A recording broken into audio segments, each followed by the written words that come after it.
बोलिए अम्बे जगदम्बे मात की जय। सियावर रामचंद्र की जय। उमापति महादेव की जय। पवन सुत हनुमान की जय। राधे प्रिय कृष्ण चंद्र की जय। श्रीमद् देवी भागवत महापुराण की जय। सनातन विश्व धर्म की जय। बोलो भाई सब संतन की जय।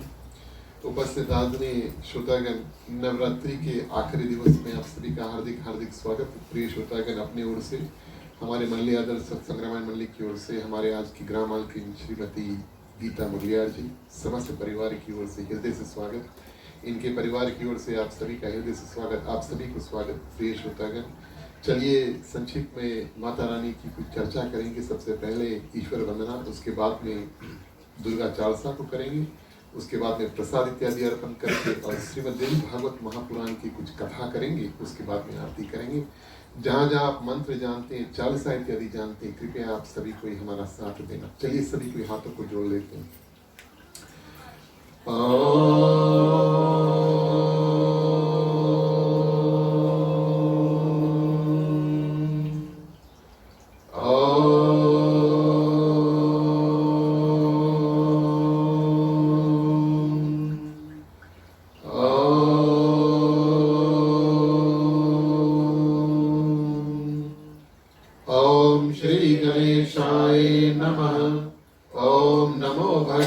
वासुदेवाय।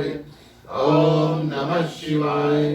ओम भूर्भुवः स्वः तत्सवितुर्वरेण्यं भर्गो देवस्य धीमहि धियो यो न प्रचोदयात्। ओम सरस्वती नमस्तुभ्यं वरदे कामरूपिणी विद्यारम्भं करिष्यामि सिद्धि भवतु मे सदा। पत्र पत्र विशालकाशी पदं केसरी वर्णनीयं नित्यं पद्मालयं देवी श्यामा पातु सरस्वती। ओम गुरुर्ब्रह्मा गुरुर्विष्णु गुरुर्देवो महेश्वरा गुरुर्साक्षात् परब्रह्मं तस्मै श्री गुरुवे नमः। तस्मै श्री गुरुवे नमः। तस्मै श्री गुरुवे नमः। ओम तमेव माता च पिता तमेव तमेव बन्धु च सखा तमेव तमेव विद्या द्रविणं तमेव तमेव सर्वं मम देव देव। तमेव सर्वं मम देव देव। तमेव सर्वं मम देव देव। ओम वासुदेवं सुतं देवं कंसचाणूरमर्दनं देवकी परमानंदं श्रीकृष्णं वन्दे जगद्गुरु। श्रीकृष्णं वन्दे जगद्गुरु। श्रीकृष्णं वन्दे जगद्गुरु।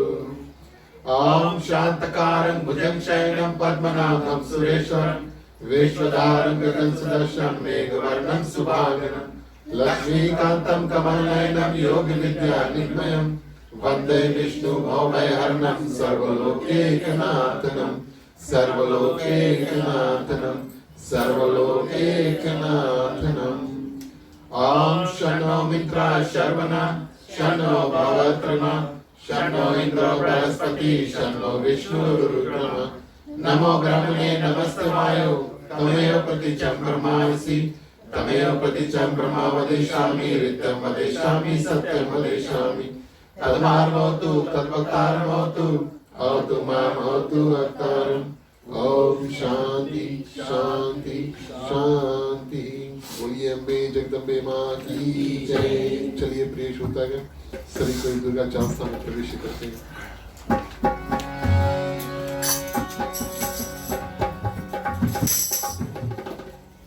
नमो नमो दुर्गे सुखकरणी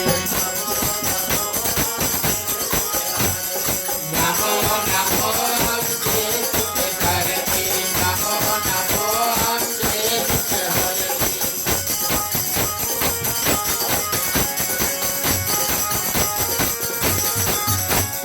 निरंकार है दोष तुम्हारी त्रिभुवन लोक त्रय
राज में तुम्हें भवानी महिमा नमित निताज बखानी माता जी उमावती माता भूमि कई बदला चुका हे कैलासा राजन तार विचित्र मालवा चुकर दीवार नमो नमो दुर्गे नमो नमो अंबे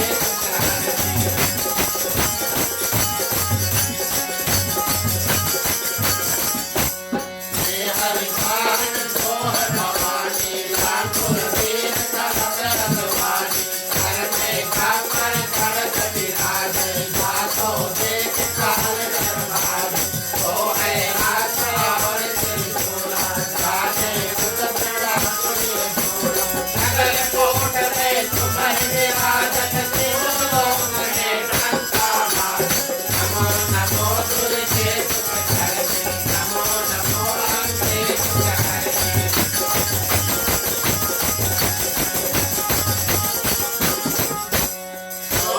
सोम रहो तुम हमारे रात बीज संकट संहारे ऐसा सूरज पे रवि अभिमानी जय रघुहार मणि रघुरानी रूप कराल काली को धारा वेद साहित्य सुन कई संहारा हरि निदान संकट पर जब जब भय सहाय मातु तुम सब नमो नमो दुर्गे सुखकर्णी नमो नमो अंबे सुखकर्णी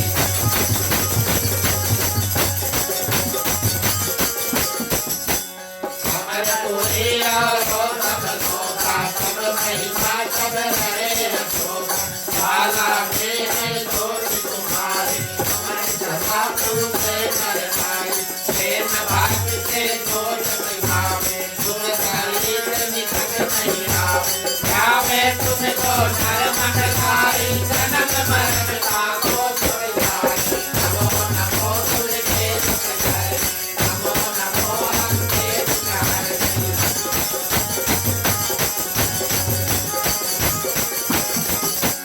ज्योतिषर मुनि कहत पुकारी दोष न हो जिन साक्षी तुम्हारे अक्षर आसन रव सब गीत आसन होती कई सब लीत चित चित ध्यान धनु शंकर को काहु काल नहीं सुनि बहु सत्य रूप को नर मन भायो सत्य कही सब मन पुट पायो नमो नमो दुर्गे सुखकर्णी नमो नमो अंबे सुखकर्णी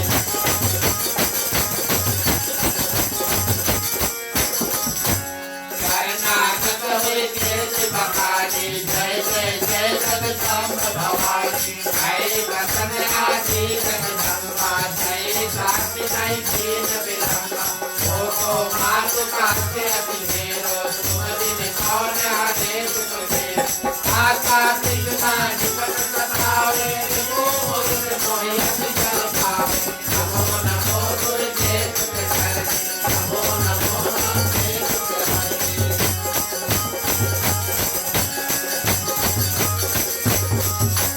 कातुनाथ की जय महारानी सुमिरो ऋतिक सुमिर भवानी सरल बिहारे मातु दयाला रिद्धि सिद्धि जय करहु निराला सबल देहु दया फल पाऊं सुमिरो यस में सदा गुनाऊं सुरता चाल सतो कोई गावे सब सुख भोग परम पद पावे नमो नमो दुर्गे सुखकर्णी नमो नमो अंबे सुखकर्णी नमो नमो दुर्गे सुखकर्णी नमो नमो अंबे सुखकर्णी नमो नमो दुर्गे सुखकर्णी नमो नमो बोलिए अम्बे जगदम्बे माँ की जय। धन्यवाद प्रिय श्रोतागण। चलिए आगे बढ़ते जो भी मेवा मिष्ठान प्रसाद इत्यादि है भोग गीत के माध्यम से उसको चढ़ाएंगे।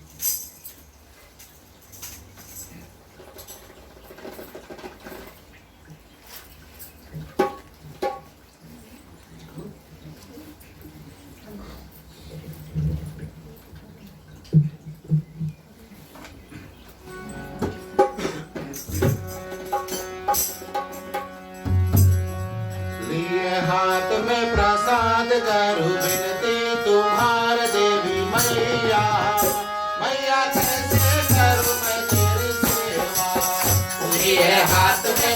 प्रसाद करो विनती तुम्हार देवी मैया मैया कैसे करूं मैं तेरी सेवा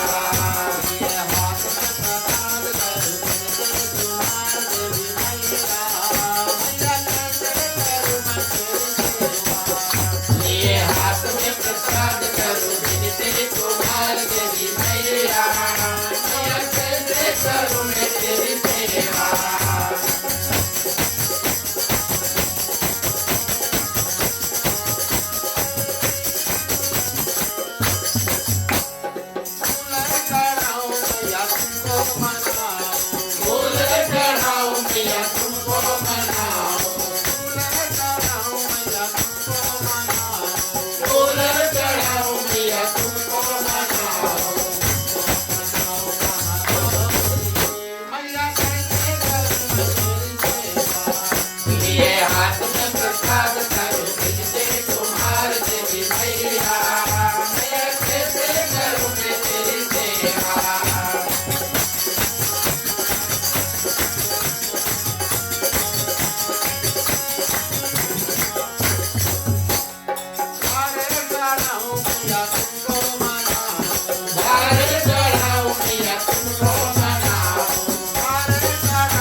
हाथ में प्रसाद करो विनती तुम्हार देवी मैया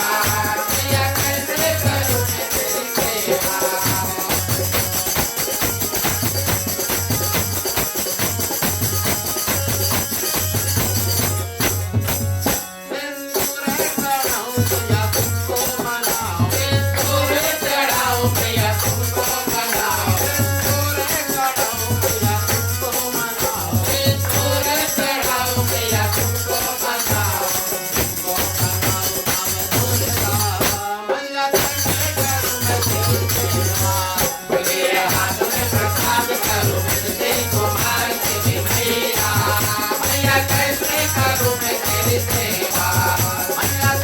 करूं मैं तेरी सेवा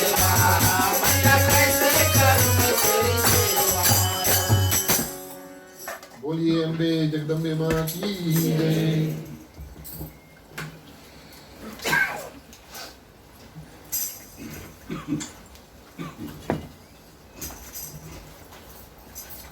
ठीक है, अच्छा है, ठीक है।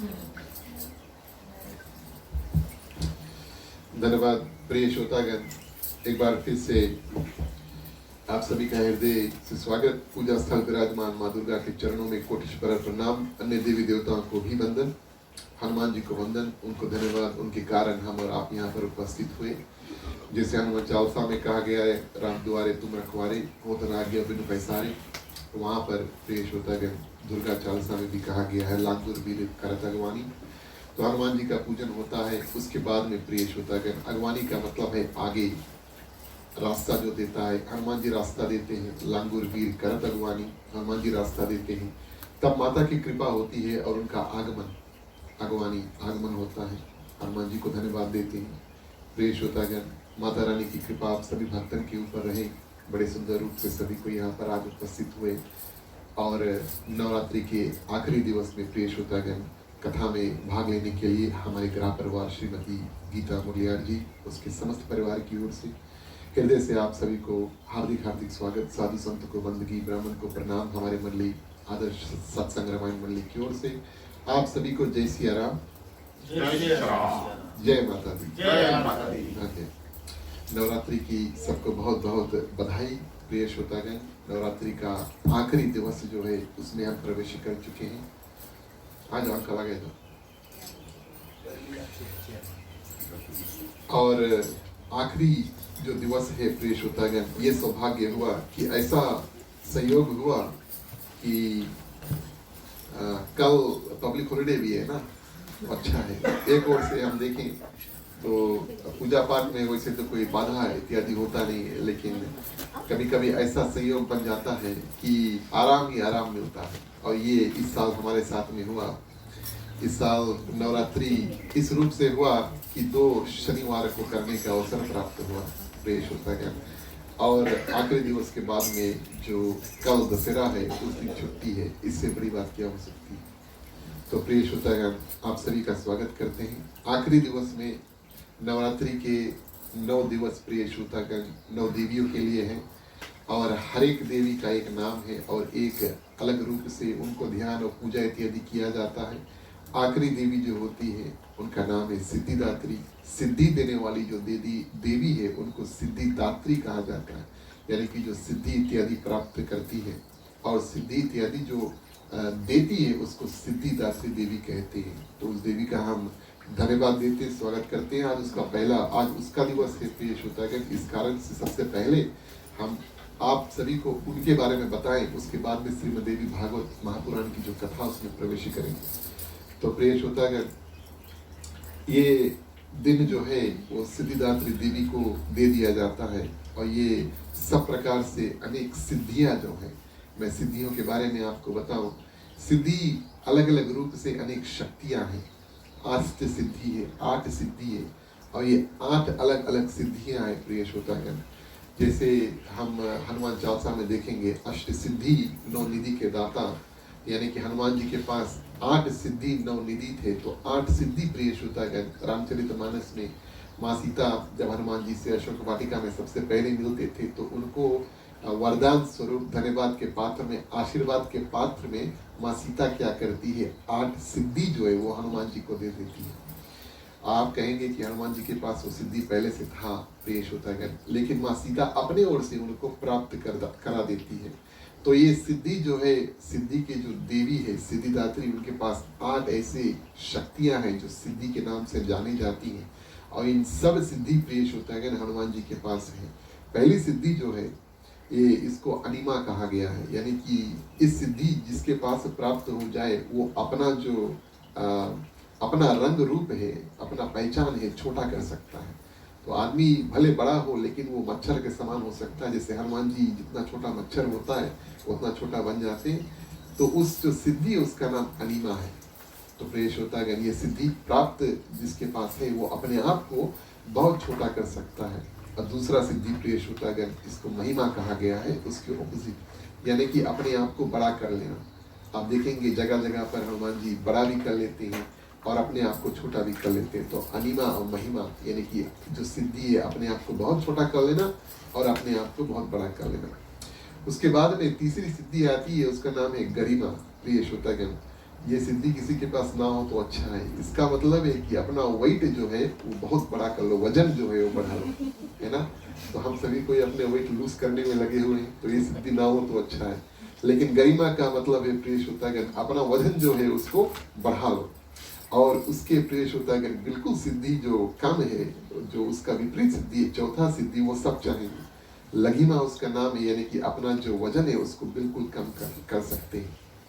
प्राप्ति 5वीं सिद्धि का नाम है कुछ आप चाहें प्रिय श्रोतागण और वो आपको प्राप्त हो जाए बिल्कुल सहज में और सरल में और जल्दी से, तो उसको प्राप्ति सिद्धि कहा जाता है। प्राकर्म सिद्धि प्रिय श्रोतागण, आप कुछ चाहें वो आप जाकर अपने आप ले सकते हैं, आपको कोई रोकेगा नहीं।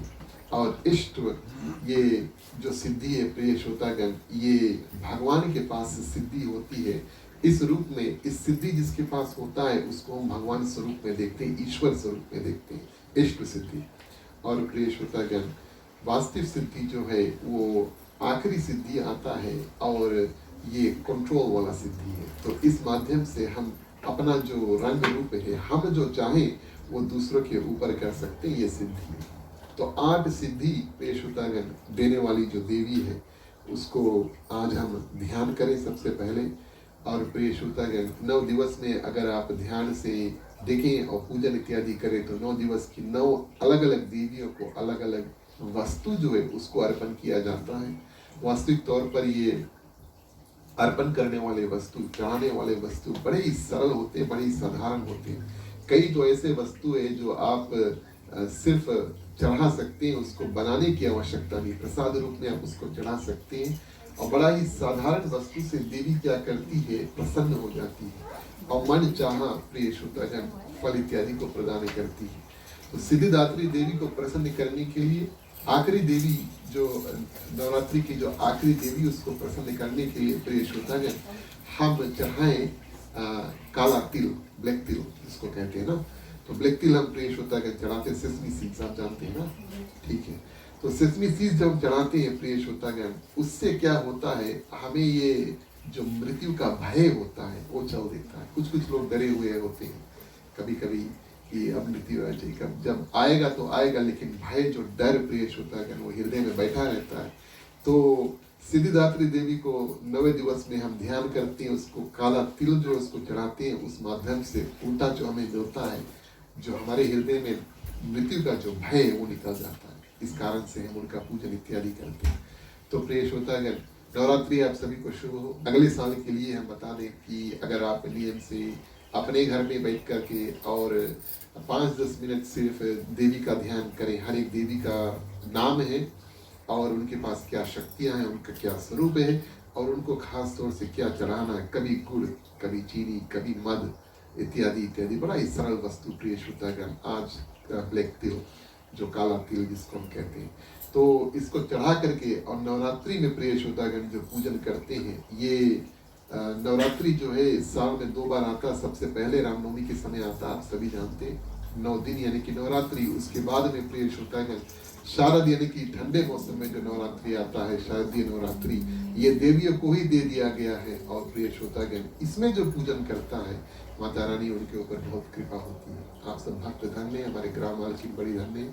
हम जानते हैं हर साल पूजन करते हैं और हमें भी अवसर प्राप्त होता है कि यहाँ पर आकर के और पूजन पाठ इत्यादि करें और देवी की जो महिमा है प्रिय श्रोतागण उसको गाएं। चलिए प्रिय श्रोतागण, छोटी सी सुनैनी करेंगे, उसके बाद में श्रीमद्देवी भागवत महापुराण है, संक्षिप्त में उसकी कुछ कथा आपसे प्रस्तुत करेंगे। बोलिए अम्बे जगदम्बे माँ की। सुमिरो आदि भवानी मैया, सुमिरो आदि भवानी हो, सुमिरो आदि भवानी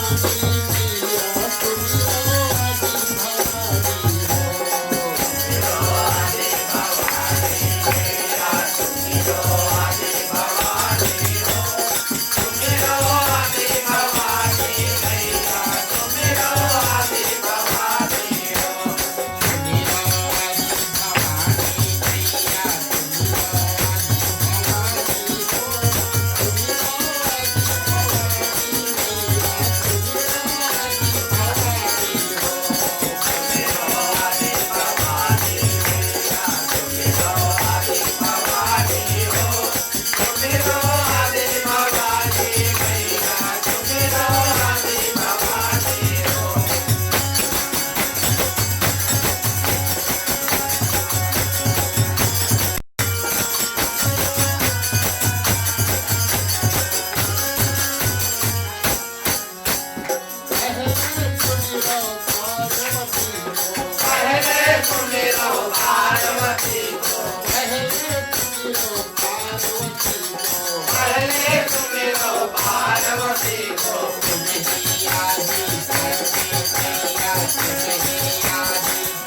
सुमिरो लक्ष्मी मैया। जो है धन की दाता मैया, जो है धन की दाता।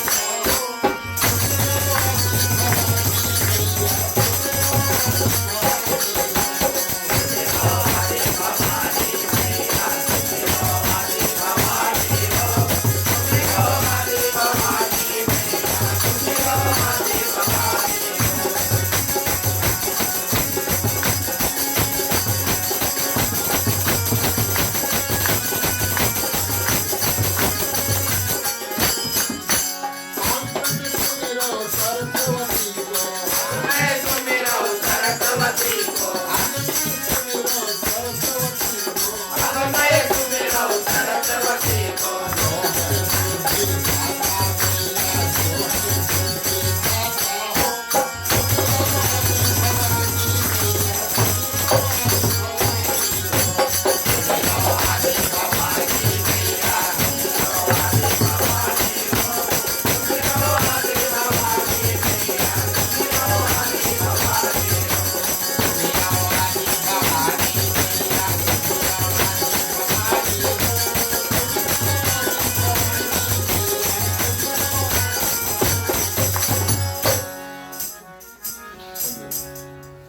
बोलिए अम्बे जगदम्बे माँ की जय।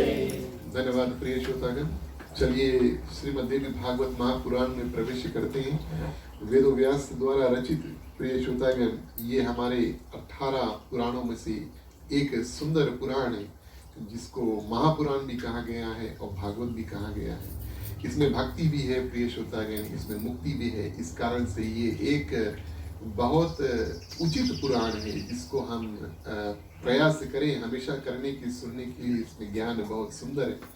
जैसे भगवान श्री कृष्ण की अलंकित जो कथा श्रीमद् भागवत है, उसी रूप से देवी माँ की कई अनेक कथाएं प्रिय श्रोतागण श्रीमद् देवी भागवत महापुराण में प्रस्तुत है।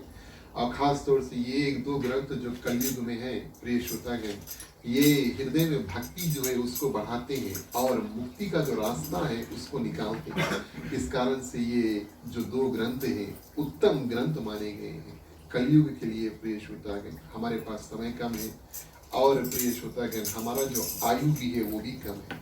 कलयुग में प्राणी लगभग 100 साल ऐसे जीते हैं और प्रिय श्रोतागण त्रेता युग में प्राणी 10,000 से ज्यादा साल जीते थे, बहुत लंबा उनकी जिंदगानी थी। तो उनके पास पूजन पाठ इत्यादि करने के लिए समय बहुत था, लेकिन कलयुग में समय कम है। इस कारण से ये उत्तम ग्रंथ है। जैसे हमारे रामायण की कथा है, वैसे देवी भागवत महापुराण की भी कथा है और उत्तम ग्रंथ माध्यम से प्रिय श्रोतागण चलिए इसमें प्रवेश करते हैं। तो सबसे पहले हम आपको महात्म की कुछ कथा सुनाते, एक दो कथा सुनाएंगे प्रिय श्रोतागण। महात्म का मतलब है इम्पोर्टेंस। कोई भी कथा हम करें, हर एक ग्रंथ से पहले उसका महात्म क्यों करें, क्या फायदा होता है, किसने पहले किया, क्या उनका लाभ प्राप्त हुआ है, ये सब कथा हमें सुनने को मिलता है। आप कोई भी ग्रंथ उठाएं प्रिय श्रोतागण, इससे आपको फल क्या मिले ये जानकारी रखना बहुत जरूरी है। तो श्रीमद् देवी भागवत की महात्म की मैं एक छोटी सी कथा आपको बताता हूँ। बहुत पहले द्वारकापुरी में भोजवंशी राजा एक सत्रजीत रहते थे और प्रिय श्रोतागण ये भगवान सूर्य के बहुत बड़ा भक्त थे और उनकी आराधना इत्यादि करते थे। और उनको एक सूर्य भगवान क्या करते हैं, अपने रंग रूप में से सूर्य भगवान को आप सभी कोई जानते हैं, चमकते हैं और क्या करते हैं, अपने रंग रूप में से एक मणि को निकाल करके राजा सत्रजीत को दे देते हैं और उस मणि का नाम होता है सारंतक मणि होता है। और छोटा सा मणि होता है लेकिन उसका बहुत बड़ा चमक होता है, वो बहुत चमकीला सा जो वस्तु था उसको प्रदान करते हैं सूर्य भगवान और मणि के रूप में क्या करते हैं, राजा उसको स्वीकार करके रख लेते हैं।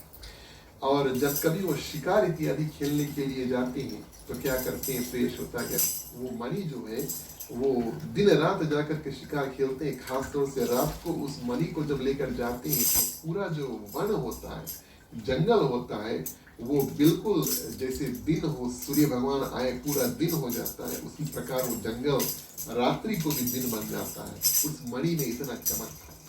तो प्रेष होता है एक दिन ऐसा हुआ कि समंतक मणि प्रेष होता भगवान श्री कृष्ण ने सुना कि इनके पास ऐसा मणि है, तो भगवान श्री कृष्ण आप सभी को जानते हैं लीला इत्यादि करते हैं और वो भक्तों की परीक्षा लेते हैं। तो प्रिय श्रोतागण जाकर के और राजा सत्यजीत से मांगते हैं और राजा सत्यजीत इनकार कर देते हैं, बोले नहीं नहीं, बोले मणि हम नहीं देंगे आपको। और प्रिय श्रोतागण कुछ दिन बाद यही राजा जब वन में जाते हैं और मणि को साथ में लेकर जाते हैं और अपने घोड़े पे सवार होकर जाते हैं, फिर वन में से लौट कर आते नहीं प्रिय श्रोतागण। और वहां पर क्या होता है, जब कई दिन ऐसे हो जाते हैं और ये जो राजा सत्यजीत है लौट कर अपने राजपाट में आता नहीं, उसका एक छोटा भाई होता, उसका नाम था प्रसेनजीत। और प्रिय श्रोतागण पूरे नगर में ये खबर फैला देता है कि जरूर भगवान श्री कृष्ण ने और मेरे भाई का कुछ कर दिया, इस कारण से वो वन गया, अभी तक लौटा नहीं। भगवान श्री कृष्ण को उड़ते उड़ते ये बात पहुंची कि प्रसेनजीत मेरे बारे में ये बात कह रहे हैं कि हमने इसके भाई को कुछ कर दिया है और उसके भाई जंगल में पता नहीं कहाँ गुम हो गया। अब अपना जो नाम है प्रिय श्रोतागण सभी को प्यारा है, अब कोई ऐसे चाहेगा नहीं कि हमारे नाम में कोई रकम के कलंक इत्यादि लगे। तो भगवान श्री कृष्ण ने सोचा कि मुझे मेरे जो नाम है उसमें जो कलंक है उसको निकालने के लिए अब मुझे ही कुछ करना पड़ेगा। और प्रिय श्रोतागण वन में चल देते हैं। जब वन पहुंचते हैं तब सबसे पहले प्रिय श्रोतागण जो घोड़ा है उसको देखते हैं। घोड़ा तो मरा हुआ पड़ा था। और प्रिय श्रोतागण जब देखते हैं तो एक शेर जो था वो पांव के जुत्ती ने आगे आगे शेर देखते हैं प्रिय श्रोतागण, जो चरण चिन्ह जिसको कहते हैं उसको फुटप्रिंट है ना। तो जंगल में जब चरण चिन्ह देखते हैं तब जान जाते हैं कि शेर आकर के और प्रिय श्रोतागण क्या करते हैं, राजन को मार देते हैं और ये जो घोड़ा है उसको भी मार देते हैं। अब शेर के पीछे पीछे भगवान श्री कृष्ण निकल जाते हैं क्योंकि उनको मणि की तलाश थी। और प्रिय श्रोतागण शेर के पीछे पीछे जब चरण चिन्ह फुटप्रिंट्स देख करके जाते हैं तो वो एक गुफा में घुस जाते हैं, एक केव में चल देते हैं। भगवान श्री कृष्ण उस गुफा में जब प्रवेश करते हैं प्रिय श्रोतागण, वहां पे उनको एक बानर मिलते हैं जिनका नाम जामवंत होता है।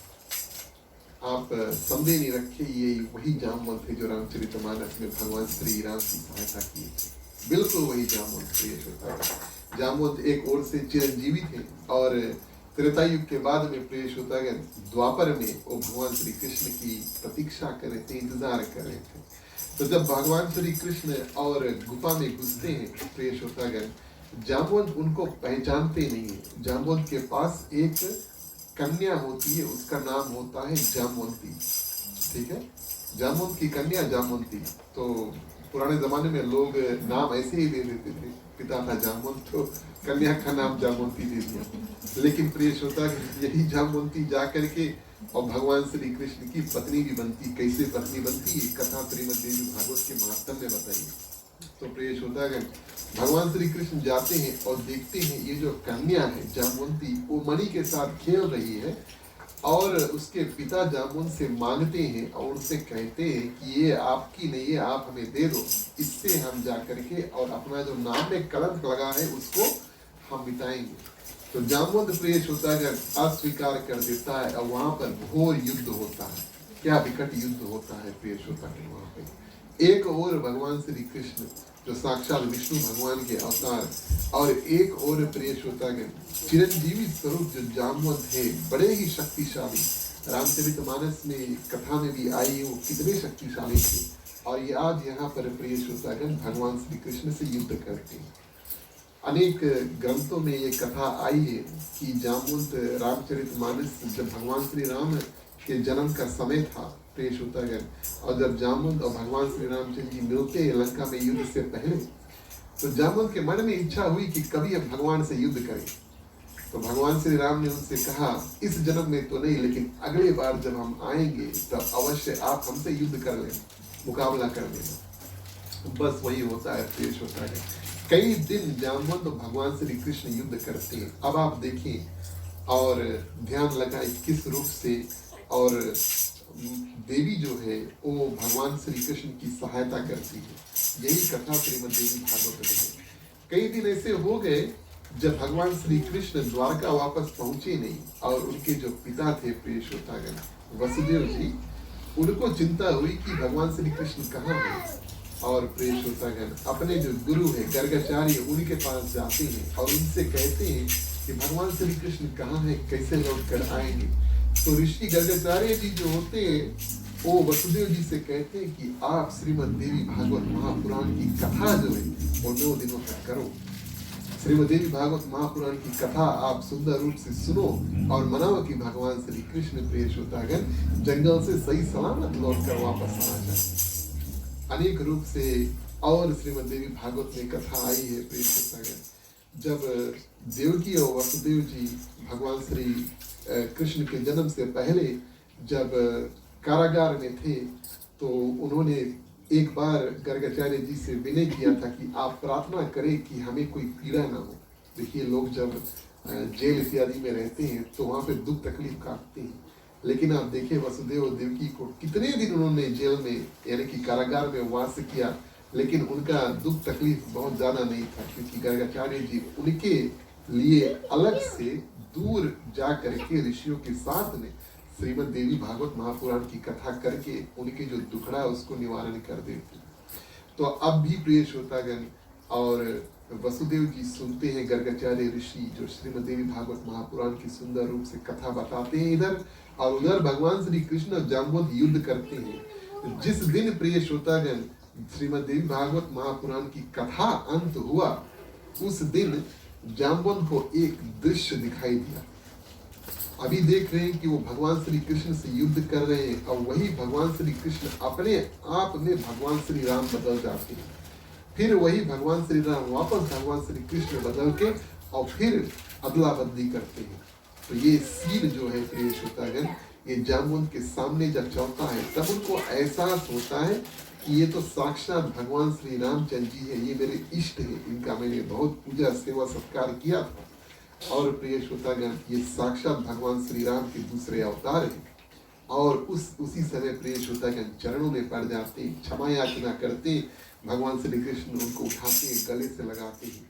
और इस रूप में प्रिय श्रोतागण अब वहाँ श्रीमद् देवी भागवत में ये भी बात आई है कि भगवान श्री कृष्ण मणि लेकर तो जाते हैं, जामवंत बोले अकेले नहीं जाओ, हमारे कन्या है संज्ञा लेके जाओ। जामवंती जो है और उसको ब्याह देते हैं और भगवान श्री कृष्ण साथ में लेकर चल देते हैं। तो प्रिय श्रोतागण कुछ लोग कहते हैं भगवान श्री कृष्ण जितने कन्याओं के साथ में विवाह किया यहीं से कोई दे दे, कहीं से ले लेते हैं, कहीं से हर लेते हैं, ऐसे प्रिय श्रोतागण। तो ये जामवंती भी पिताजी ने बोला नहीं नहीं अकेले नहीं जाना, आप हमारे पास आए, खाली हाथ नहीं जाना, हमारे कन्या को साथ लेकर जाना। तो प्रिय श्रोतागण इस रूप में भगवान श्री कृष्ण जामवंती से विवाह कर लेते हैं और वसुदेव जी जो तपस्या इत्यादि करते श्रीमद् देवी भागवत महापुराण की कथा सुनते हैं, उसके माध्यम से प्रिय श्रोतागण देवी के माध्यम से, माता के माध्यम से, और वो दृश्य जो है वो जामवंत को दिखाता है। ये बात श्रीमद् देवी भागवत में आई है। और इस रूप में प्रिय श्रोतागण महात्म की कथा हमने आपसे संक्षिप्त में वर्णन किया। और चलिए आगे बढ़ते हैं। और आगे अगस्त और स्कंद जो भगवान है उनका संवाद है, बातचीत इत्यादि होता है। अगस्त आप जानते हैं कि एक बहुत ही पहुंचे हुए ऋषि हुए हैं प्रिय श्रोतागण, और स्कंद जी जो है कार्तिकेय यानी कि भगवान शंकर के पहले पुत्र रूप में आते हैं। और श्री सूत जी ने जगदम्बा भगवती देवी की महिमा का एक और आख्यान यानी कि एक और वार्तालाप सुनाया ऋषियों से। अगस्त मुनि ने एक बार भगवान स्कंद यानी कि गणेश भगवान के जो बड़े भाई हैं उनके श्रीमुख से शास्त्र चर्चा इत्यादि सुनने की इच्छा की कि हमें कोई कथा सुनाओ। तो कुमार कार्तिकेय प्रिय श्रोतागण अनेक रूप से विस्तार समझा करके कई जगह की कथा सुनाते हैं, लेकिन अगस्त ऋषि के हृदय में शांति नहीं मिलती है। और तब प्रिय श्रोतागण जो कार्तिकेय महाराज होते हैं अगस्त ऋषि को श्रीमद् देवी भागवत महापुराण की कथा सुनाते हैं, बिल्कुल सुंदर रूप से उनको तृप्त कर देते हैं। जगदम्बे माँ की जो आराधना है, अपरंपार महिमा इत्यादि ये सब कुछ समझाते हैं प्रिय श्रोतागण, और बड़े सुंदर रूप से उनके हृदय को शांत कर देते हैं। एक और कथा प्रिय श्रोतागण, और श्रीमद् देवी भागवत में ये भी कथा आई है। ये एक श्राद्ध देव नामक राजन का है, और वैवस्वान मनु यानी कि सूर्य के पुत्र की कथा है, और कैसे इसका जो पुत्र यष्टि यज्ञ करते हैं गुरु वशिष्ठ के माध्यम से, प्रिय श्रोतागण, राजा करते हैं पुत्र यष्टि यज्ञ पुत्र की कामना से, लेकिन जो रानी होती है वो चाहती है कन्या। तो पुराने जमाने में हम और आप जब पूजा पाठ इत्यादि करते हैं तो पंडित जी आएंगे तो अपना हवन इत्यादि जो सामग्री हम अपने आप डालेंगे, लेकिन वहाँ राजा जो होते हैं, बड़े लोग होते हैं, वो अपने आप हवन सामग्री डालिए, उनके पास तो सेवक इत्यादि होते हैं। तो सेवक थे प्रिय श्रोतागण, जो सेवक राजा के लिए और हवन सामग्री हवन में डालेंगे, उनका जो नाम होता था। ठीक है, होता जो है वो हवन सामग्री इत्यादि डालते थे राजाओं के लिए। तो रानी ने होता से जाकर कहा कि मैं कन्या चाहती हूँ, और मंत्र में क्या करते हैं, हेरा फेरी कर देते राजा के हृदय में पुत्र, और वहां पे मंत्र प्रिय श्रोतागण छोड़ते हैं कन्या के नाम से, तो कन्या ही उपस्थित हुई। अब प्रिय श्रोतागण, ये तो कथा बहुत बड़ा है, लेकिन हम आपको संक्षिप्त में, बिल्कुल संक्षिप्त में बताते हैं। और इस कन्या को प्रिय श्रोतागण, कई कन्या तो हो गई, अब जो वशिष्ठ मुनि के पास जाकर राजा कहते हैं कि इस कन्या को आप किसी रूप से पुरुष में बदल दो। तो गुरु वशिष्ठ प्रिय श्रोतागण अपने शक्ति अनुसार उनसे कहते हैं कि आप 1 महीना के लिए पुरुष रहियो, फिर 1 महीना के लिए स्त्री रहियो। ये भी बड़ा मुश्किल था, 1 महीना पुरुष 1 महीना स्त्री। प्रिय श्रोतागण, करते करते काफी दिन इनका जब जीवन निकल गया, और जो राजा था उनको राजगद्दी पर बैठाने के लिए कोई था नहीं। अब राजगद्दी पर उन जमाने में प्रिय श्रोतागण, देखिए भारत में वो राजा को यानी कि पुरुष को ही बैठाते थे। तो क्या करते हैं, तब फिर प्रिय श्रोतागण गुरु वशिष्ठ के माध्यम से श्रीमद् भागवत महापुराण का जो कथा उसको करते हैं, और उसके माध्यम से प्रिय श्रोतागण इतनी शक्ति है इस कथा में कि कोई जो स्त्री है वो पुरुष में बदल जाती है, पुरुष में बदल के, और राजा उसको राजगद्दी पर बैठा करके अपने आप संन्यास ले लेती है। बोलिए अम्बे जगदम्बे मां की जय। तो ये सब हमें करने की आवश्यकता नहीं है, हमें ये सब करने की आवश्यकता नहीं है, लेकिन मैं कथा है इस कारण से बताता हूँ प्रिय श्रोतागण कि इस कथा में बहुत शक्ति है, और देवी माँ की कृपा अपरंपार है, और थोड़ा सा पूजा पाठ इत्यादि हम करते हैं, उसका फल प्रिय श्रोतागण बहुत बड़ा प्राप्त होगा। थोड़ा नियम का पालन करें, और सही मंत्र, लड़का चाहते तो लड़की वाला मंत्र नहीं, लेकिन सही मंत्र, थोड़ा सा नियम पालन करके थोड़ा सा पूजा करें। नवरात्रि ऐसा समय है प्रिय श्रोतागण, कम पूजा भी हम करें और फल बहुत ज्यादा हमें प्राप्त होता है। इस कारण से जितना हो सके, इस साल तो खत्म हो गया प्रिय श्रोतागण, अगले साल जब आए नवरात्रि, हो सके थोड़ा नियम करें। और प्रिय श्रोतागण, देवी माँ की आराधना हर एक दिवस करें, आप जीवन में परिवर्तन बिल्कुल नोटिस करेंगे, इसमें कोई संदेह नहीं। जैसे हमारा रामनवमी करते हैं तो बिल्कुल हृदय में जब तक आखिरी दिवस आता है रामनवमी का, ये महसूस हो जाता है कि इस घर में वास्तविक तौर पे भगवान श्री रामचंद्र जी का जन्म होने वाला। क्यों? क्योंकि हम 9 दिन से कीर्तन भजन कथा इत्यादि करके भगवान श्री राम का नाम ले करके और उस घर को बिल्कुल मंदिर स्वरूप बना देते हैं, तो भगवान श्री रामचंद्र जी का जन्म होता है। और प्रिय श्रोतागण, इसी कारण से हमारे जीवन में परिवर्तन होता है। तो थोड़ा जब हमें लगे कि कुछ कम होने लगे, दुख तकलीफ ज्यादा आने लगे, फिर पूजा करने का समय आ जाता है। इस कारण से रामनवमी, नवरात्रि इत्यादि प्रिय श्रोतागण हम हर साल मनाते हैं। जब कभी दुख तकलीफ आए तब प्रिय श्रोतागण फिर से पूजा पाठ में जाते हैं। तो समय बड़ा सुंदर है, अगले साल के लिए याद करने प्रिय श्रोतागण हर एक दिवस थोड़ा थोड़ा पूजा करके बहुत पुण्य हम कमा सकते हैं। चलिए एक छोटा सा कीर्तन करेंगे, उसके बाद में थोड़ी और कथा करेंगे, फिर आरती करेंगे। ठीक है? बोलिए अम्बे जगदम्बे मां की जय।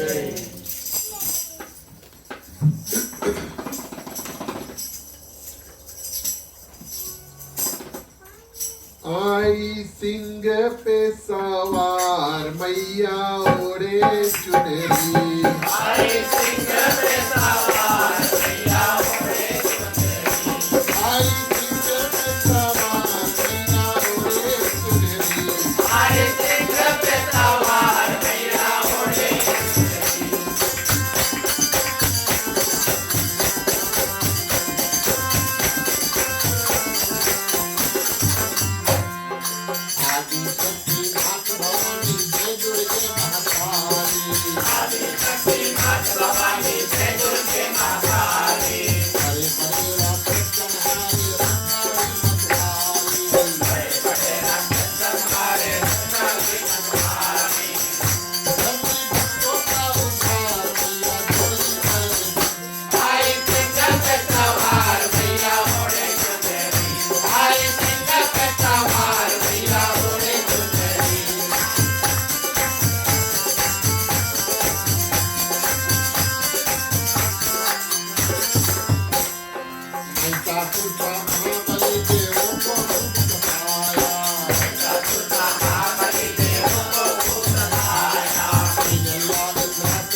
तुम्हारे तेरे आता आज चाहो नी पूरी और मांगा फलदाता चाहोरी पूरी और मांगा फलदाता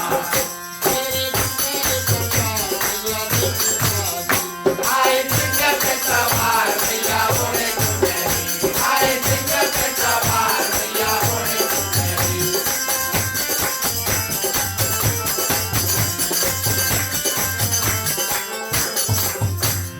कचरे को हमको मेरे कौन हर दुखा देंगे नाम तेरा रखते मैया हम दर्शन करेंगे भगत करते हैं पुकार मैया सुनो आए सिंह के सवार भैया बोले तुम्हें आए सिंह के सवार भैया बोले तुम्हें आए सिंह के सवार भैया बोले तुम्हें आए सिंह के सवार भैया बोलिए अम्बे जगदम्बे माँ की जय। धन्यवाद प्रिय श्रोतागण। और इस रूप में चलिए श्रीमद् देवी भागवत महापुराण की कथा में आगे बढ़ते हैं प्रिय श्रोतागण। चलिए मैं आपको सुखदेव मुनि के बारे में बताता हूँ जो व्यास जी के पुत्र स्वरूप थे प्रिय श्रोतागण। और एक ऐसा समय आता है जब श्रीमद् देवी भागवत महापुराण के माध्यम से व्यास जी के पास पुत्र नहीं थे। और प्रिय श्रोतागण उन्होंने जब ध्यान लगाया कि किस देवी या देवता का हम पूजन इत्यादि करें हमारे पास पुत्र होए, तब प्रिय श्रोतागण नारद जी उनके पास पहुंचते हैं। नारद जी उनको ज्ञान देते हैं, श्रीमद् देवी भागवत महापुराण की सुंदर कथा को करें, सुने, श्रवण करें प्रिय श्रोतागण। और व्यास जी, वेदो व्यास जी यही करते हैं। और प्रिय श्रोतागण सुखदेव मुनि जो होते हैं उनकी उत्पत्ति जो है वो होती है। अब सुखदेव मुनि जब बड़े हुए, ये कथा श्रीमद् देवी भागवत महापुराण में है, तो वो तो जीवन मुक्त व्यक्ति थे प्रिय श्रोतागण। वो तो 5 साल के उम्र से ही कथा इत्यादि, पूजा इत्यादि कराया किया करते थे। और उनके हृदय में कोई काम वासना इत्यादि था नहीं। इतिहास हमें बताती है कि वेदव्यास अपने पुत्र सुखदेव मुनि के साथ में प्रिय श्रोतागण आगे चलते हैं। तो वेदव्यास चलते हैं और जो बच्चा होता है सुखदेव मुनि वो आगे आगे दौड़ कर जाता है, युवक होता है। और कुछ कन्याएं जो है वो तालाब में नहा रही थी। वेदव्यास प्रिय श्रोतागण सुखदेव मुनि को देख करके, कोई कन्या अपने आप को ढकते नहीं है, लेकिन वेदव्यास को देख करके, व्यास जी महाराज को देख करके सभी को अपने कपड़े उतार करके उठा करके पहन लेते। तो व्यास जी को ये बात काफी आश्चर्यचकित लगा कि मुझे देख करके ये महिलाएं प्रिय श्रोतागण कपड़े धारण कर लेते, लेकिन मेरा जो पुत्र है सुखदेव मुनि उनको देख करके, और सब आराम से नहा रहे थे बिना कोई कपड़े के। और उनसे पूछा तो कन्याएं बताती है प्रिय श्रोतागण कि सुखदेव मुनि के हृदय में कोई प्रकार की कुभावना है ही नहीं, कोई प्रकार की कुदृष्टि है ही नहीं। तो वो सबको एक समान देखते हैं प्रिय श्रोतागण। और लोग करते क्या है और पहनते क्या है, क्या नहीं करते क्या नहीं, उनसे उनका कोई परवाह है। जीवन मुक्त व्यक्ति प्रिय श्रोतागण सुखदेव मुनि। अब इस जीवन मुक्त व्यक्ति जो भगवान में लीन है उसको विवाह कराना चाहते हैं। अच्छा, पुत्र का तो काम है, पिता का तो काम ही है प्रिय श्रोतागण कि पुत्र जब योग्य हो जाए, उनका उम्र हो जाए तो ब्याह इत्यादि जो उसको कराए। और वेदव्यास अब कोशिश कराते हैं कि सुखदेव मुनि का जो ब्याह है वो हो जाए। तो देवी भागवत में प्रिय श्रोतागण कथा ऐसी आई है कि सुखदेव मुनि कहते हैं हमें विवाह नहीं करना, और क्यों इस झंझट में हम पड़े, पत्नी फिर बच्चे फिर गृहस्थी जीवन, और भगवान से हमारा जो ध्यान इत्यादि है वो सब हट जाएगा। गृहस्थी जीवन में जब हम सब गृहस्थी जीवन में हैं प्रिय श्रोतागण, और गृहस्थी जीवन में क्या होता है, हम एक दूसरे का ख्याल करते हैं, है ना। तो पति पत्नी जो है वो जाकर के काम करेंगे, अर्थ यानी कि पैसा इत्यादि कमाएंगे, फिर अपने बच्चे परिवार का पाल पोषण इत्यादि होगा, बच्चों का देखभाल करेंगे, पढ़ाई लिखाई इत्यादि, इसी सब को गृहस्थी कहते हैं, गृहस्थी जीवन कहते हैं। तो सुखदेव मुनि कहते हैं कि इस झंझट में हमें नहीं पड़ना, ये सबके लिए है नहीं।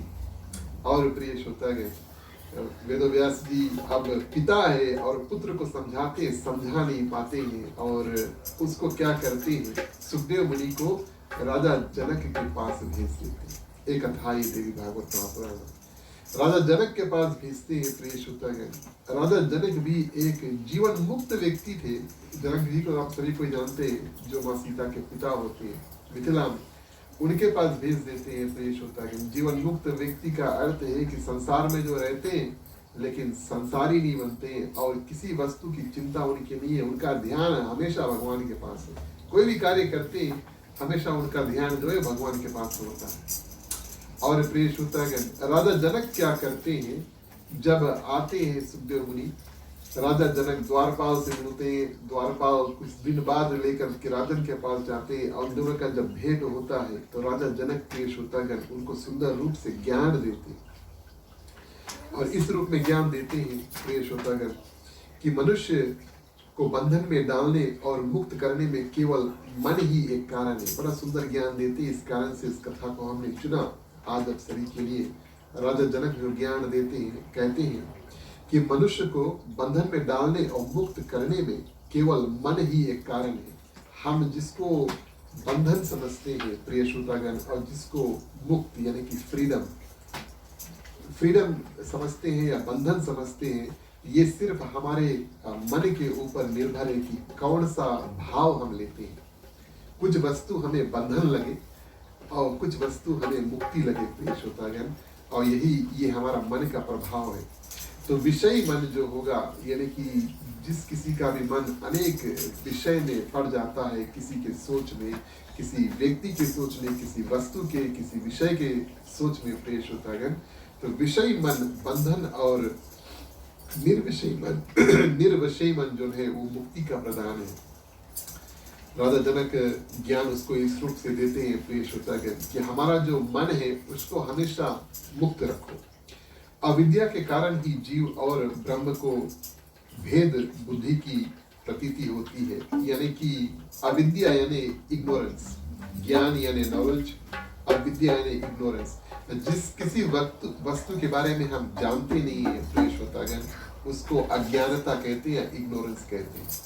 और यही एक वस्तु है जिस माध्यम से हम सही वस्तु को पहचान नहीं पाते हैं, भगवान को स्वीकार नहीं कर पाते हैं, नाता को स्वीकार नहीं कर पाते। और यही बंधन है। और ये देह मेरा है, देह है नहीं, ये आत्मा है। प्रिय श्रोतागण, राजा जनक सुखदेव मुनि को बड़े सुंदर रूप से समझाते हैं। जो व्यक्ति समझ जाता है कि देह है और देह कुछ दिन बाद चल देगा, आत्मा हमेशा अजर अमर है, वही मुक्त है।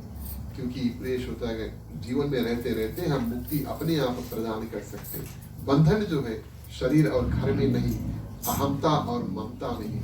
अहिंसा, किसी को मारो पीटो नहीं, और ममता, सभी में करुणा में दृष्टि रखो और सभी का देखभाल करो। ये सब हमारे मन में होना चाहिए। तो प्रिय श्रोतागण, सुंदर ज्ञान को दे करके और सुखदेव मुनि जो है उनको वापस पिता के पास भेज देते हैं। इतना सुंदर ज्ञान देते हैं और सुखदेव मुनि वापस जाते हैं और पिताजी से कहते हैं कि हम विवाह के लिए तैयार हैं। और सुखदेव मुनि क्या करते हैं प्रिय श्रोतागण, विवाह करके अपने जो गृहस्थी जीवन है उसको भी स्वीकार कर लेते हैं। बोलिए अम्बे जगदम्बे माँ की जय। देखिए, जब हम देवी माँ की कथा कभी करते हैं, अगर हम कोई राक्षस के मारेंगे नहीं तो कुछ कमी लगेगा कि नहीं। वास्तविक तौर पे प्रिय श्रोतागण, कई ऐसे राक्षस हैं जिसको देवी माँ ने मारा है। अब मारा किस कारण से, उस बात को भी समझे। जो राक्षस होते हैं प्रिय श्रोतागण, वो अपने आप को बहुत बड़ा समझते हैं और अपने ऊपर बहुत ज्यादा घमंड करते हैं। रावण को ही देख लें, हम सभी को रावण से बहुत परिचित है। और वरदान मांगने का समय आया तो प्रिय श्रोतागण, वरदान क्या मांगते हैं, हमें कोई देवता नहीं मार पाए। किस रूप से वरदान मांगते हैं कि वो जो मनुष्य था, मनुष्य के बारे में उनकी चिंता है नहीं, इनको अपने निपटा लेंगे, इनको हमें वरदान मांगने की आवश्यकता नहीं। हमें कोई मनुष्य नहीं मार पाए, हमें कोई बानर नहीं मार पाए। लेकिन जब वरदान मांगने का समय आता है तो कहे हमें कोई राक्षस नहीं मार पाए, हमें कोई देवता नहीं मार पाए। इस रूप से वरदान मांगते हैं। तो प्रिय श्रोतागण, बाद में चल के जो राक्षस बनते हैं वो सबसे पहले संत होते हैं, ब्राह्मण होते हैं और प्रिय श्रोतागण ऐसे व्यक्ति होते हैं जो बहुत पूजा पाठ इत्यादि करते हैं, तपस्या करते हैं। और जब वरदान देने का समय आता है तो बड़ा विचित्र वरदान मांगते हैं। ई हमें नहीं मार पाई, ई हमें मारी जो अभी तक पैदा नहीं हुई, है ना। अनेक रूप से मांग लेते हैं। कोई राक्षस तो मांग लिया कि भगवान शंकर और माँ पार्वती का जो पुत्र होगा वही मुझे मार पाएगा, और भगवान शंकर की अभी तक शादी नहीं भई, तो कब शादी हुई कब पुत्र हुई, ऐसा भी कथा में आया है ना। तो अब राक्षस की दृष्टि देखो, वो ज्यादा जीना चाहते हैं। सभी कोई कहे कि हमें अमर कर दे तो अमरता प्रिय श्रोतागण तो जिसके पास अमृत है उसी के पास है, लेकिन जिसका जन्म हो चुका वो तो हमेशा मरेगा। इस कारण से अपना जो मृत्यु है बहुत विकट और अनोखा जो है वो मृत्यु है प्रिय श्रोतागण वो मांगते हैं। ऐसे एक राक्षस था, पूर्व काल की बात है। रंभ एक राक्षस था, दानव के महिषासुर नामक एक प्रबल पराक्रमी तथा अमित बलशाली पुत्र था। महिषासुर राक्षस था, उसके पिता का नाम प्रिय श्रोतागण रंभ था। और महिषासुर अब तपस्या करने बैठता है और वो अमर होना चाहता है, कभी मरे नहीं प्रिय श्रोतागण, वो ऐसा वरदान चाहता है। इस कारण से वो तपस्या कर रहा है। ब्रह्मा जी प्रसन्न हो जाते हैं। देखिए एक ज्ञान की बात हम बताएं, जब भी कभी कोई तपस्या इत्यादि करता है या हम भी छोटा मोटा पूजा पाठ इत्यादि करते हैं प्रिय श्रोतागण, वो पूजा का फल जो है वो हमें अवश्य प्राप्त होगा। किस भावना के साथ में हम पूजन करते हैं उसको आप बगल धर दें, लेकिन जो पूजा का कर्म हम करते हैं उसका हमें फल अवश्य प्राप्त होगा। आप महिषासुर को देखिए, वो भावना रखी से कि हम अमर होना चाहते हैं, ठीक है, तो हृदय में वो भावना कि वो अमर होना चाहते हैं और इस कारण से तपस्या कर लेते हैं। लेकिन इस माध्यम से प्रिय श्रोतागण ब्रह्मा जी बोले ऐसे नहीं कहते कि हम आपके पास नहीं आएंगे, आपने तपस्या किया है और भावना छोड़ दो, लेकिन जो तपस्या किया है उसका फल आपको अवश्य प्राप्त होगा। कहने का भाव कि पूजा हम जितना करते हैं प्रिय श्रोतागण उसका फल हमें अवश्य जीवन में प्राप्त होता है, इसमें कोई संदेह नहीं। भले भावना कैसी, जिसकी जाकी भावना, जैसे भावना होगी, लेकिन जो कर्म हम फल जो कर्म हम करते हैं पूजा पाठ के लिए उसका फल हमें अवश्य प्राप्त होगा, उसमें कोई संदेह नहीं। राक्षस भी करते हैं उनको फल प्राप्त होगा, तो हम और आप जैसे भक्त प्रिय श्रोतागण जब हम पूजा पाठ इत्यादि करेंगे तो फल क्यों नहीं प्राप्त होगा, इसमें कोई संदेह की बात नहीं। तो महिषासुर प्रिय श्रोतागण विकट तपस्या करता है और सुंदर रूप से कुछ समय बाद ब्रह्मा जी उनके पास आते हैं और कहते हैं कि हम आपकी तपस्या से प्रसन्न हैं, आप मांगो आप क्या चाहते हैं। और प्रिय श्रोतागण महिषासुर सबसे पहले कहते हैं हमें अमर कर दो। सभी राक्षस यही चाहते हैं कि हमें कोई नहीं कभी नहीं मार पाए, हम हमेशा जीते रहें। ब्रह्मा जी ने कहा आप तो पैदा हुए हो, तो जो पैदा होता है उसको तो अवश्य मारना पड़ता है, इसमें कोई संदेह की बात नहीं। तो फिर प्रिय श्रोतागण और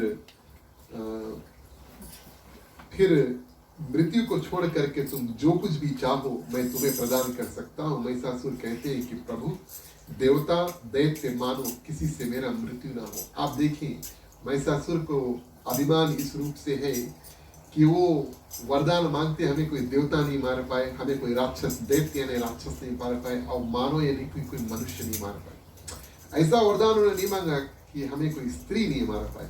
इस कारण से प्रिय श्रोतागण शक्ति रूप में माँ को अनेक रूप धारण करने पड़ते हैं, क्योंकि राक्षस क्या करते हैं ऐसे अद्भुत वरदान मांग लेते हैं लेकिन मात्र शक्ति के बारे में भूल ही जाते हैं।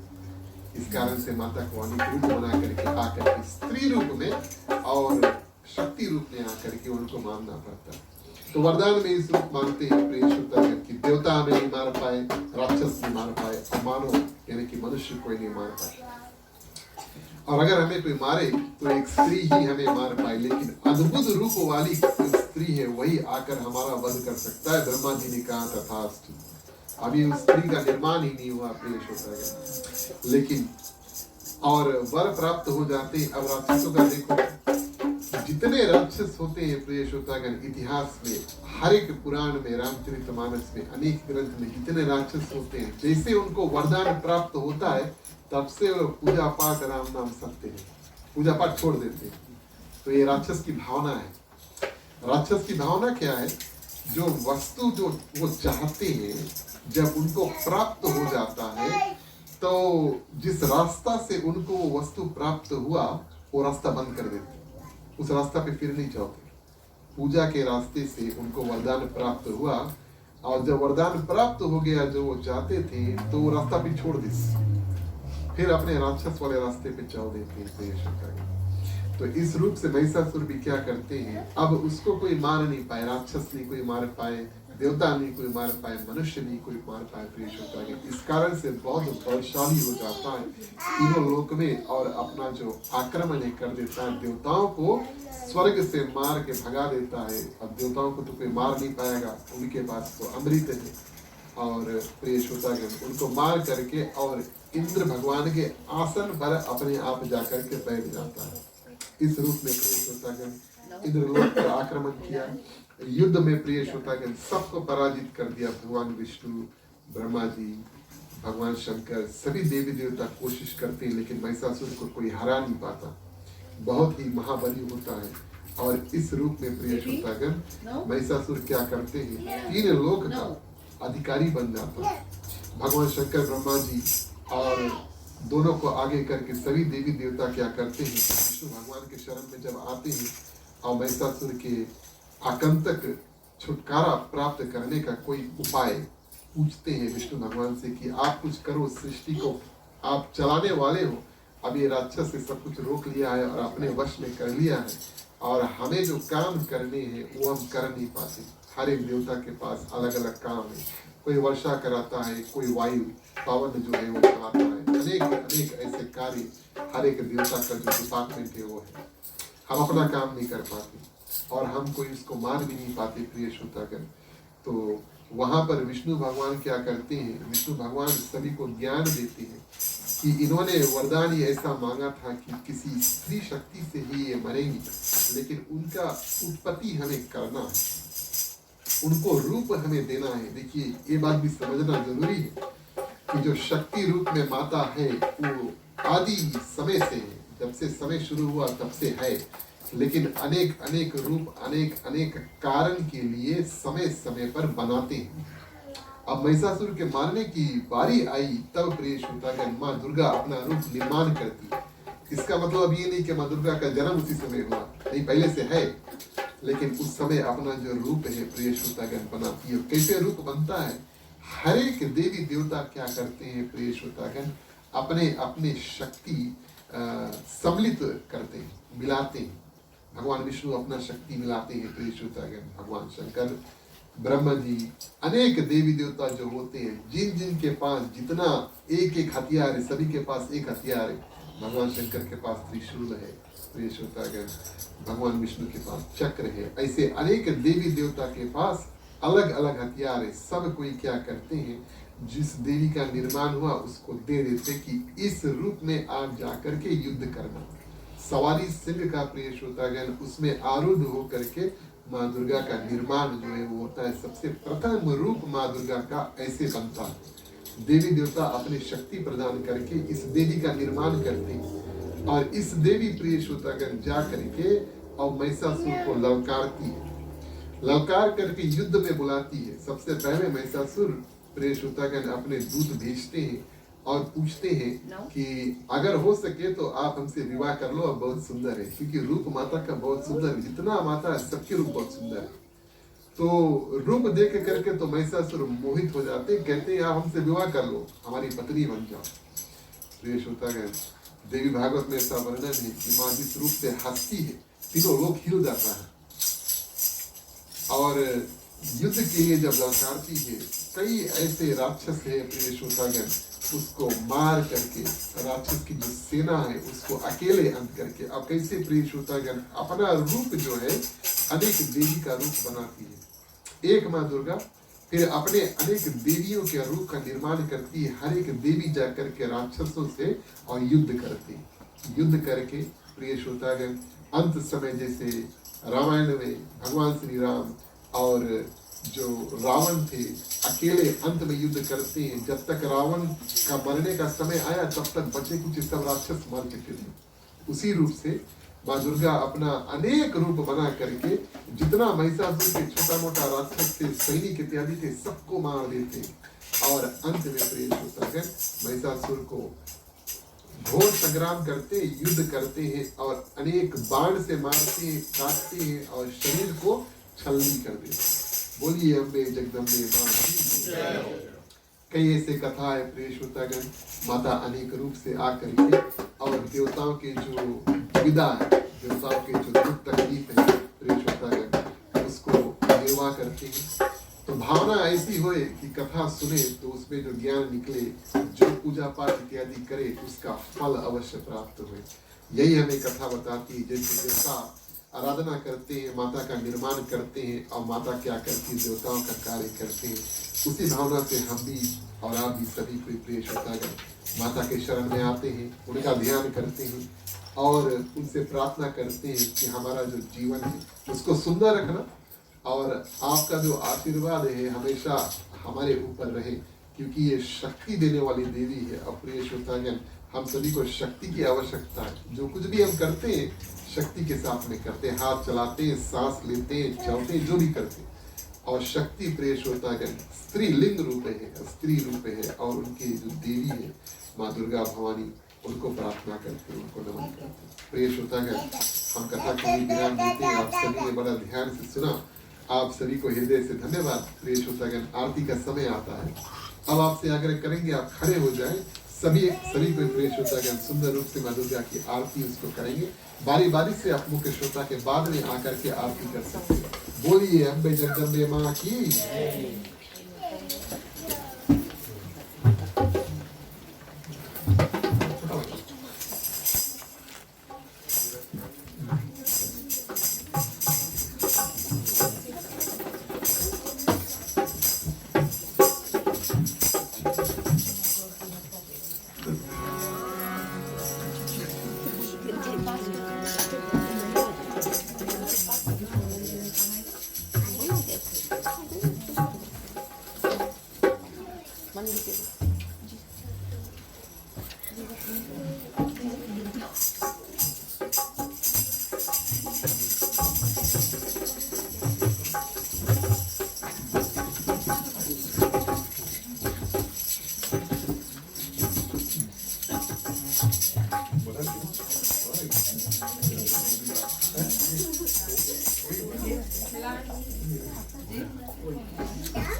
सेवक जिनके दुख हारी ओम जय अम्बे गौरी।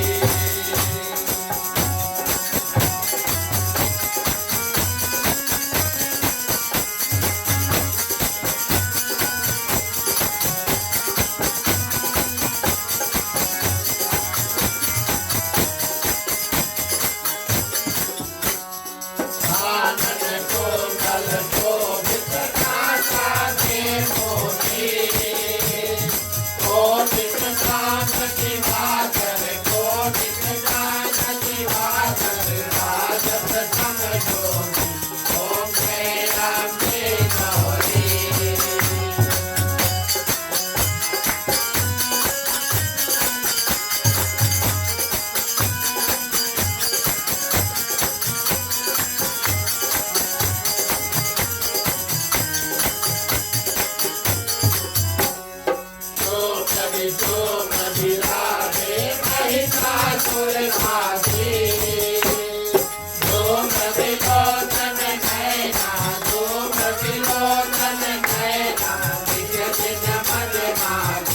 ओम जय अम्बे गौरी।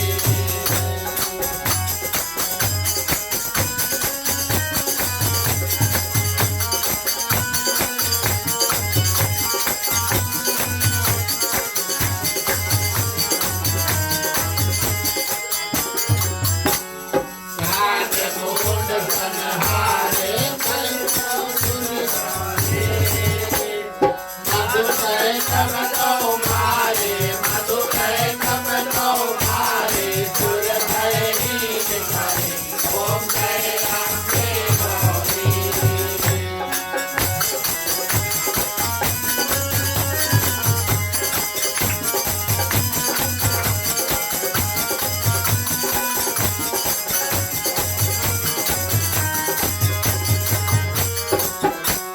ब्रह्मादि रुद्रादि तुम कमला रानी, आगम निगम बखानी, आगम निगम बखानी, तुम शिव पटरानी ओम जय अम्बे गौरी।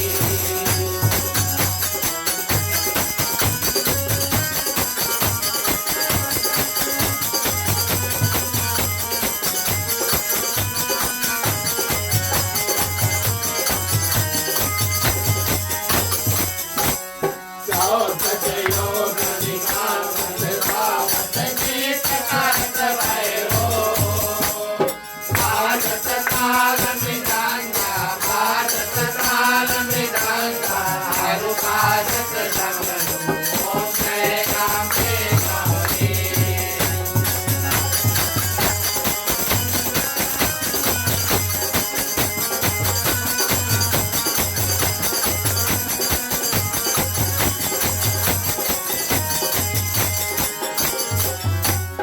तुम ही जगत की माता, तुम ही हो भरता, भगतन के दुख हरता, भगतन के दुख हरता, दुख संपत्ति करता ओम जय अम्बे गौरी।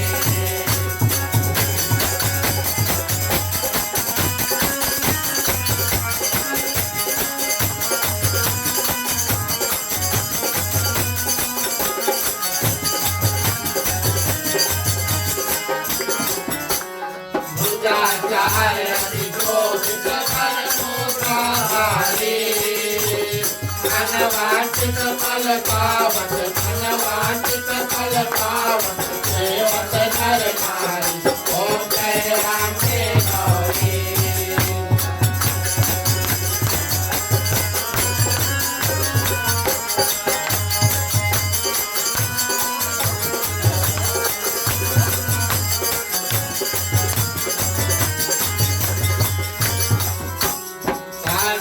साल विराजत अगर कपूर हाथी, तेरी माँ से तुम्हें राजत, तेरी माँ से तुम्हें राजत, कोटि रतन कोटि ओम जय अम्बे गौरी।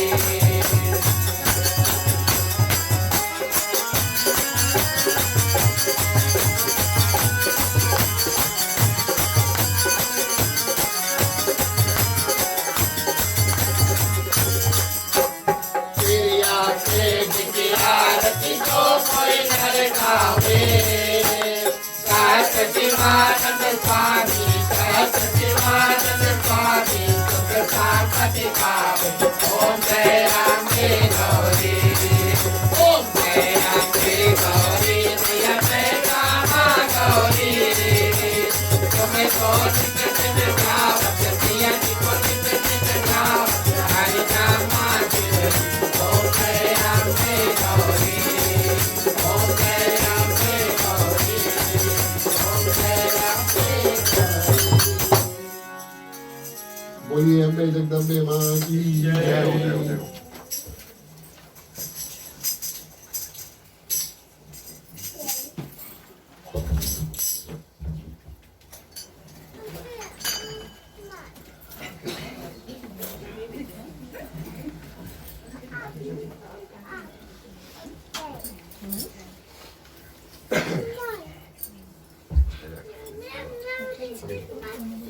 तुम्ही हो माता पिता तुम्ही हो बंधु सखा तुम्ही हो जो खिल सके ना वो फूल हम हैं तुम्हारे चरणों के धूल हम हैं दया की दृष्टि सदा ही रखना तुम्ही हो बंधु सखा तुम्ही हो साथी तुम्ही सहारे कोई न अपना सिवा तुम्हारे तुम्ही हो नैया तुम्ही केवैया तुम्ही हो बंधु सखा तुम्ही हो बंधु सखा तुम्ही हो बंधु सखा तुम्ही।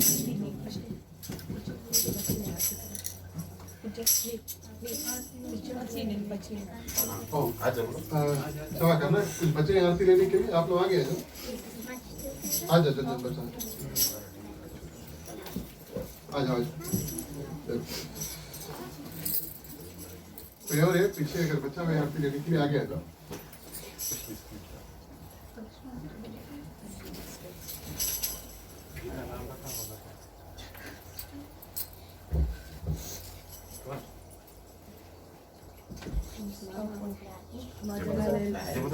Neste atau mana bila dua gawe kayo.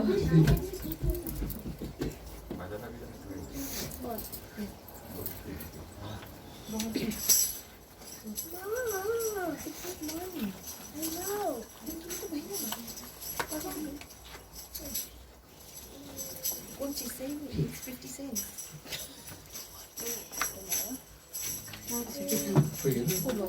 या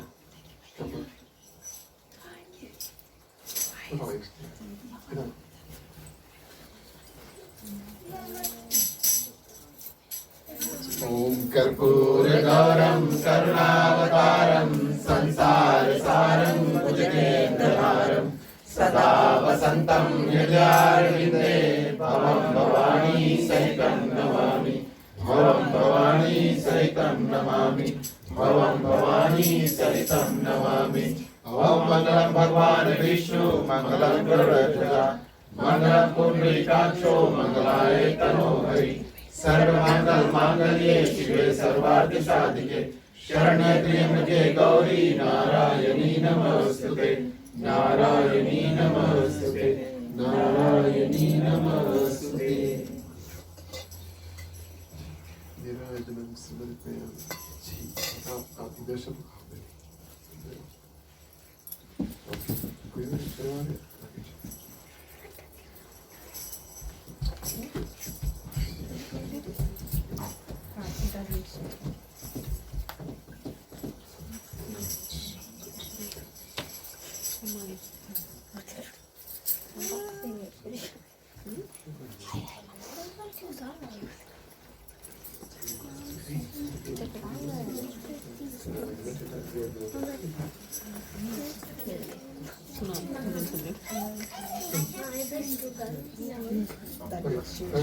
Is this 20 cents? And I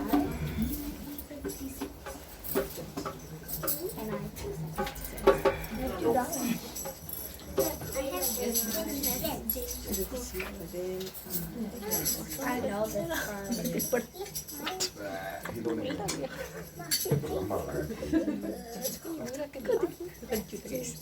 एकदम red Ma, it says right here, 2 dozen.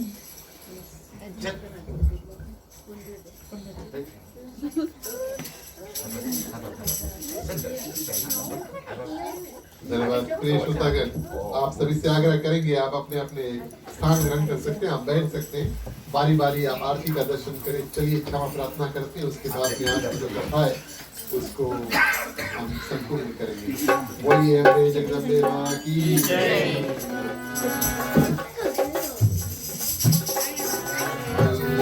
करो जगत सभा क्षमा करो भगवान हो, मनमांतिर को उज्ज्वल कर दो, देकर निर्मल ज्ञान हो।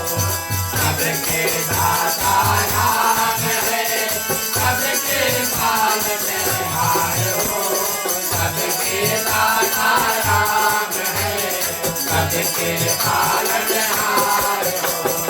इस घर में हो आरती, चरण कमल चितलाए हो, कहा हरे माता हरे, ज्योत अनंत जलाए हो।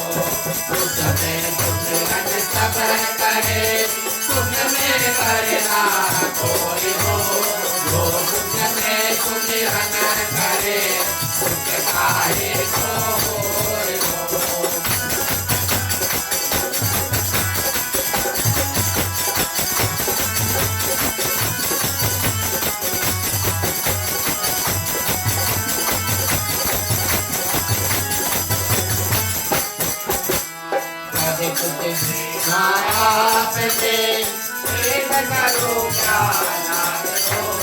जहाँ भक्त कीर्तन करे, कहे प्रेम दरियाए हो, वहाँ हरि करवन करे, सात लोक से आए हो।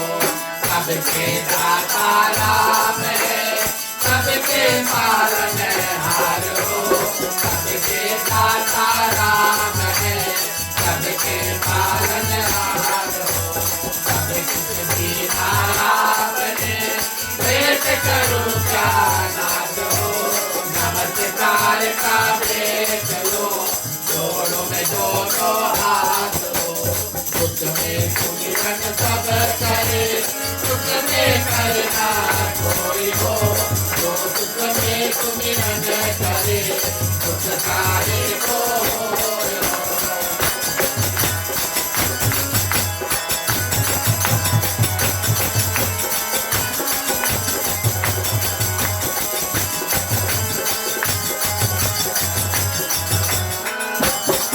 यदि सुख काहे को होए, उमापति महादेव की जय।